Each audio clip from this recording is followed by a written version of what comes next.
I'm Aaron Gasser and I'm going to take you through the jump and fly in side kick.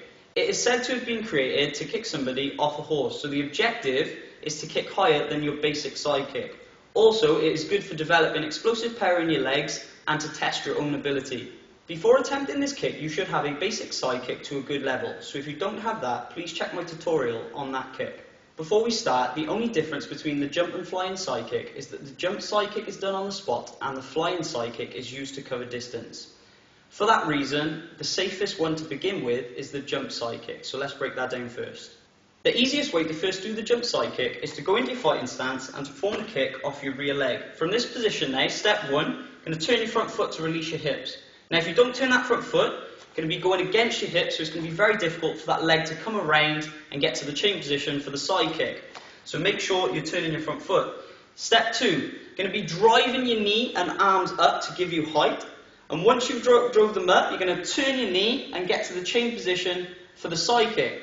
Not only that, as you're driving your knee up, you need to time your base leg to push off. Now if you miss time, if I drive this knee up and then I push off, I end up with a very weak jump, so I need to get the correct timing.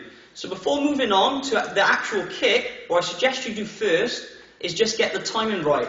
So from here, turn your front foot, drive up, and get that knee driving up, and then turn into the chain position for the side kick. Land on the non-kicking leg's ball of the foot first to absorb impact and stay in balance.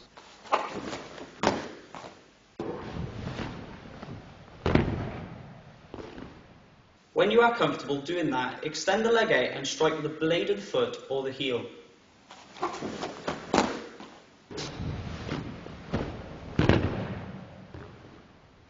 When you can do that, then you can focus on the non-kicking leg. When most people first do the jump side kick, they leave the leg down to dangle, but it's important you try and tuck that leg up so it doesn't get swept whilst you're in the air, and also to protect your groin. You can drive your knee in the opposite direction to the kick to put more thrust in your hips and in turn giving you a more powerful kick.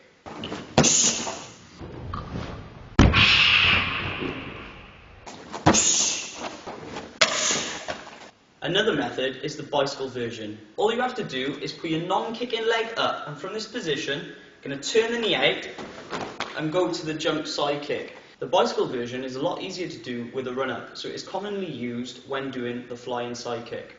If you want to do the jump side kick taking off both feet, then all you have to do is go into a parallel position and kick off your lead leg. So if I'm facing this way, you'll be kicking off my right. Now the reason it's easier to kick off your lead leg is because your hips and foot are already in line for the side kick. So all you have to do is jump up, bring your knee into the chain position for the side kick, lock it out. As you're doing that, try and tuck that leg up, and then land on the balls of your feet so you land nice and safely.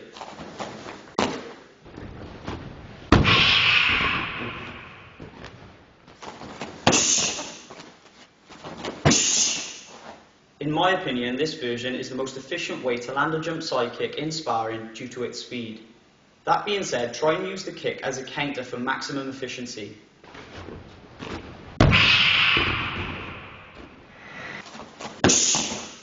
You can do this version for the rear leg as well, but it is difficult to get that leg around to the chain position and lock out the side kick, but it is good for testing your own ability.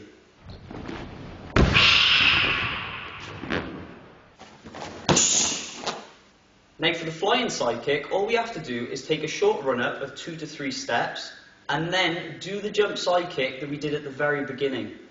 So when you take your run-up, no matter how many steps, your last step will need to be the leg you are not kicking with. So I take my run-up, the last step will have to be for me with my left leg if I want to kick with my jump right side kick.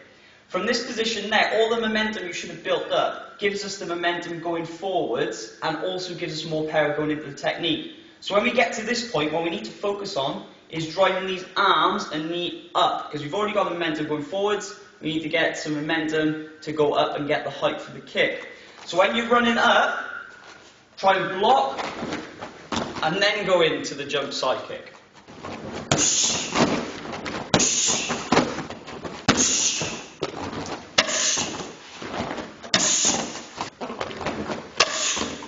If you are doing the bicycle version fly-in side kick, then your last step will need to be off the actual kick-in leg. Then your other knee will drive up straight to give you height, and then turn out to release your hips so the leg can come around to chain position to do the jump side kick.